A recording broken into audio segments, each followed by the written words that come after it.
feels fast.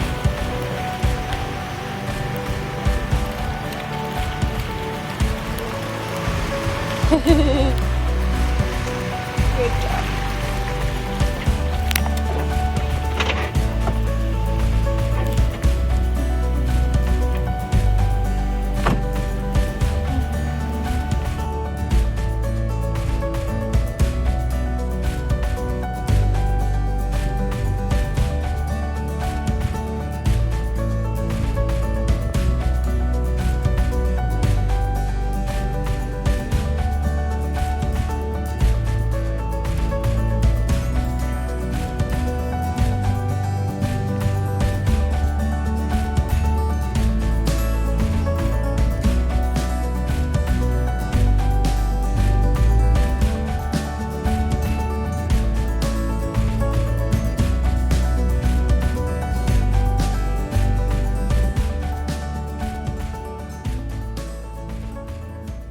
There's your axle. I had to lift the whole thing up 3.5 more inches. Put another block under there. Now it's kind of getting scary. But actually ride height I think is going to be another 2 inches higher than this currently. But that's going to be the idea of the width there. And then with it being, 2-3 inches higher, the stance won't be as wide. But this gives you an idea of what it's going to look like with ride height. This is the 14 bolt. I cut all those off with a plasma and then grinded the rest of it. So this is ready for mounts. And I sent my springs off. They used to sit right there to get reworked. So yeah, I'm moving along.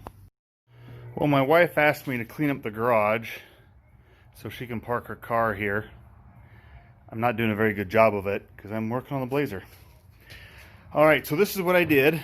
I got my springs back from Automotive Spring Overload. They put a bend in it to help push the axle down when I go off jumps, and put that bracket there to help it flex. Anyways, I put this bar here. This bar is 60 inches long. And it kind of gives you an idea of where the 2 points are going to be. There's a black line that should be the center of the eye hole. And then here, actually that back line is 63 inches.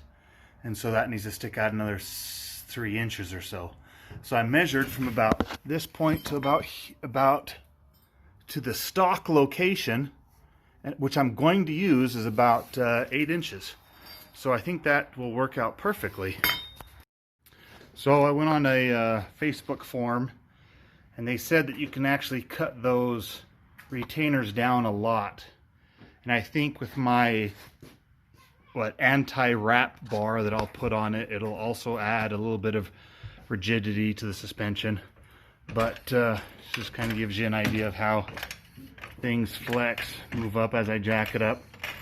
And the Blazer starts lifting right about there. You can see it just came off the blocks, and there's like a little bit of gap right there. And then if I just pulling the Blazer, I don't know if you can see that, it's bouncing a good 1/2 inch, just me doing that. So that'll be good once I get all the roll cage in there. It'll squat it down more, and I think it'll fit it perfectly. So I've been talking to some people on some racing blogs, and it seems like it's unanimous. Most people don't like these 63-inch Chevy springs. They say they're too soft. But in my research, I find that the Toyotas and the Pathfinders love them. Well, some of them do. Some others don't like them because they say that they are too stiff. But because this is going to have a roll cage in it, I hear that there's going to be a lot more weight. I was talking to one guy, fellow racer. He had the same springs on his Cherokee as in the three leafs from a 1/2 ton, and he says that they were too soft. And but this is a 3/4 ton, has the force leaves. But they were saying that it doesn't have enough flex and everything. But with that said, when I do lower it down, you'll see what I did here to hopefully see that. What I did is I arched the top leaf. I do like these better because they're bigger and thicker. I guess we'll find out as I race, but I hear that the thinner and like 8-pack is better than the thicker 4-pack. But I've seen broken springs before, and having one stiff, large main leaf provides more comfort for me than one thinner main leaf. So anyways, I put those larger leaf retainers on there. This back one I had to cut back just a little bit because it was hitting the frame. I'll round that out and make that a little bit better. But as long as the front one's intact, I don't foresee much of an issue with these all flaying out. But I guess we'll find out. And I'm going to put an anti-wrap bar on it to help keep it stiff as well. Okay, I do like this mount here. This is from the 3/4 ton mount of the truck where I got the springs from, and it is a side mount, and trying to get that custom made, I found that it's going to be like $150, which is doesn't really play into my budget build, as well as these work just fine for now. And you can't drill through the frame to access this bolt, but if you can see right here, there's a gap right there, and that's actually big enough for a Teflon bolt. And so what I'm doing is I just cut a piece of metal off of the existing frame I had. I'll weld this up here, and this will go behind there to help hold that nut on. It's a Teflon nut, and then I'll put a ring or a lock washer as well to make sure that that doesn't come off. And then I'll put a plate of metal across the bottom here to help sturdy and make that a little stronger in the end. Okay, so the spring here, this is the stock bushing, and the width of it is, I'll get some more light on there. The width of this stock bushing is 3 inches, and the width of this is 3 inches with that bushing. So it actually works out perfect. I'm going to still use the same location, stock location. Because this spring is 5 inches longer, I'm going to need a 5-inch longer shackle. And that's what I wanted anyways, for better axle drop. Finally cleaned up some stuff, getting ready to put that axle underneath. And then my wife wants to go for a walk. Crap. This is one thing I did realize, that when I put the other spring under and weight on it, both springs now have a good 2-inch gap right there on both, and it's sitting off the wood. I don't know if you can see that. It's no longer on now on those blocks. So I think this setup is actually going to work really well. So I decided to double check everything, measured the wheelbase, and I was a little over my wheelbase, and so I decided to see where the bolt is. It's not exactly center. This is the center of the spring. There's 3 holes in these perches, and I just moved the axle forward about 1 inch, and it'll set the wheel better in the wheel well. So you can see that it's centered now, and I don't have to worry about being too close to the rule of lengthening my wheelbase. Anyways, I'm ready to weld it in. Okay, so here's the stock 14-volt differential, and it has the spider gears there inside, and this is the shaved gear, the 538 that I have here. And just by looking at there, you can see how much smaller that gear is, or how much material they're able to take off. So I'm taking out my Yukon gear and axle bearing kit for the 14 bolt, and those bolts that they gave me are actually about I don't know, an inch too small, 3/4 inch too small, because that is so thick right there. But the stock looks basically that thick as well. So I'm just going to take those bolts off and use it to install my gear. But there we are. Well, I'm just running into one problem after another.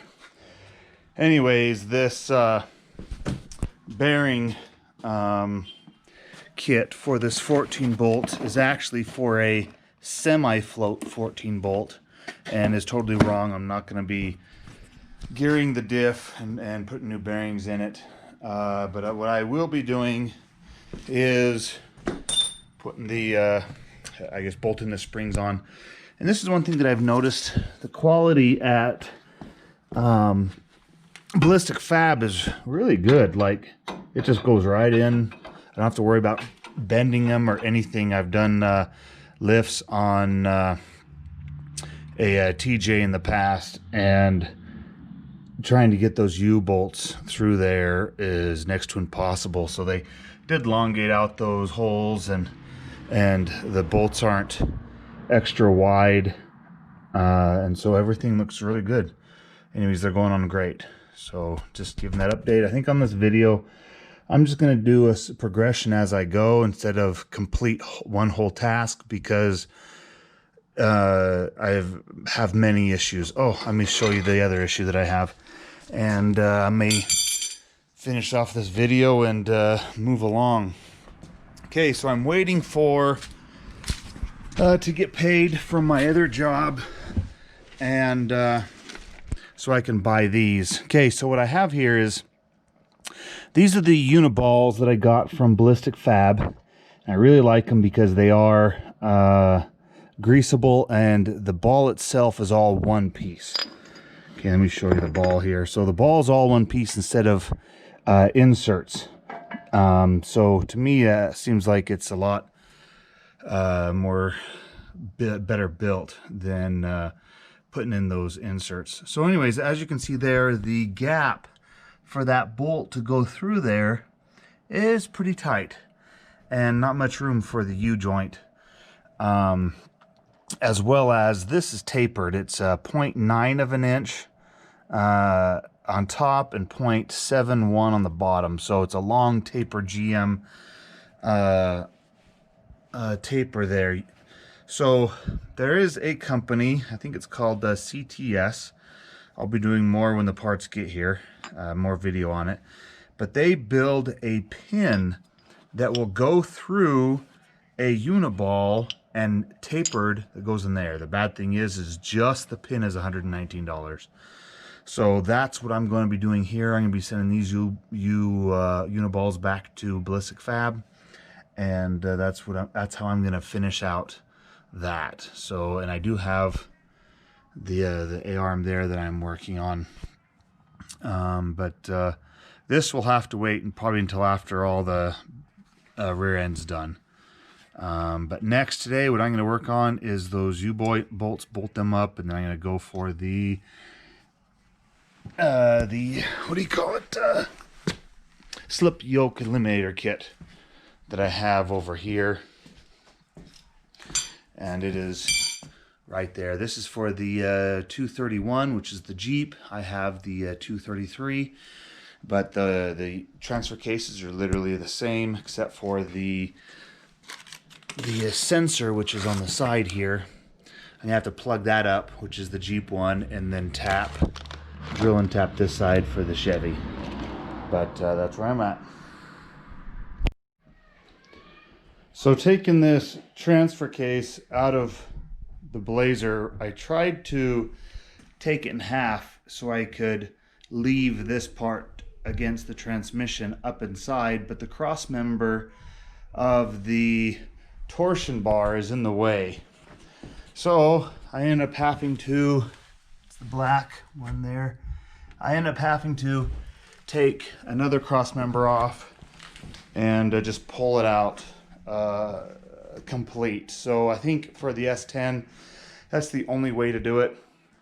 I have seen the 231s, Cherokees, and this shaft here is smaller, so the S10 in essence, and longer. So the S10 in essence is stronger than the Cherokee of this shaft. Everything else is basically the same, as in you can swap out parts. This is the one I just took out, and you have the Speedo gear, which is right here. And actually, let's come up here. I just did the slip yoke eliminator kit. I didn't want to do a whole how-to video on that because they already have that on the internet. There's one thing to learn. Make sure you get a good C-clip retainer puller right here, pulling these clips off, because the one I have is a better one, but it's not as good. It's been a real pain in the butt. There's C-clips everywhere. And you have to take all those off even before you take off this little bell housing and everything. And one goes right there. Then you have to put your Speedo gear on there. And another one goes on. And the cap goes on. And another one goes on. So there's quite a few here. The back was quite a hassle because this seal, you have to really pound out. I've seen a couple of different videos on how to do slip yoke eliminator kits, and they just kind of slightly mention this one right here, but there is a C-clip right in there. I don't know if you can see that right there is the groove that has to be taken off before you can pull the guts out. So that is something that to know there. The slip yoke on the front I'm going to leave because it's not moving, it's not doing anything. I could steal that part off of a Jeep, but right now it's kind of like, who cares? It really doesn't matter. So that's it. And I'm going to have to, well, for how small this is, it might work, but that cross member's right here. And with this one, because it's so large, I couldn't take the cover off because that piece was in the way. So, long story short, here, let me tell you what the long story short is. I don't know if I'm going to throw that T-case up just yet because this is the Jeep one that goes on it. And that giant hole right there doesn't necessarily line up with the gear, meaning it's an angle. See how it angles down? Down when I need to angle that way. So I think I'm just going to patch this with the sensor in it right here. Here's the seal, among other parts, and then the yoke right here. And I got this from, I mean, it is an Advanced Adapters slip the yoke eliminator kit, but this is from East Coast Gear and Axle, and they have worked out very well. And this is actually really nice. It comes with a bearing, I don't know what you'd call it, a bearing setter plate. So you can put it in there and then pound it, and it'll set that bearing a lot easier. I really do like that feature of Advanced Adapters. But that's where I'm at there. One last thing, before you start this project, make sure you have two seals. This one goes on the back where the transmission and T-case meet, and then you want this seal for the out shaft of the front output shaft, and then it comes with its own seal there. So make sure you buy these separately before you start. Then the next thing I'd like to mention, this here is the oil pump. And there's a little tube right there. See that tube? There's a rubber grommet that's in there. You want to make sure that you have that rubber grommet and you put it up inside the little port there. Otherwise, before you put the tube, otherwise it's going to be hard just to even get it in there. And this is the broken oil pump that came off of, remember that T-case that was on the back of that transmission? That's what I'm using. This has 160,000 miles on it, and the one that came out of the Blazer has 200, so I figured I'd use the one with less. Anyways, this one is what the guy who I bought it from, he broke it. That's why I got such a good deal. But you can see that little port. That's where that rubber grommet goes. You want to push that rubber grommet in, and when you do that, here, I'll show you on this one. Okay, this one has rubber grommet on the hose. If you try to push it in like this, it's actually harder. I mean, you can probably do it, but it's easier if you push the rubber grommet in first and then you push the hose for the oil pickup on that oil pump of the T-case. So those are just some things to watch out for. I guess one last thing, I'll just tell you about what to watch out for. When you pull this off, there's a little spring. See, here's the spring, and that's what helps push it, you know, your shifter into place, or has tension on it. There should be a little silver plate. This one, it fell off. It's probably under the blazer or something. But make sure that you put that on before you put everything back together.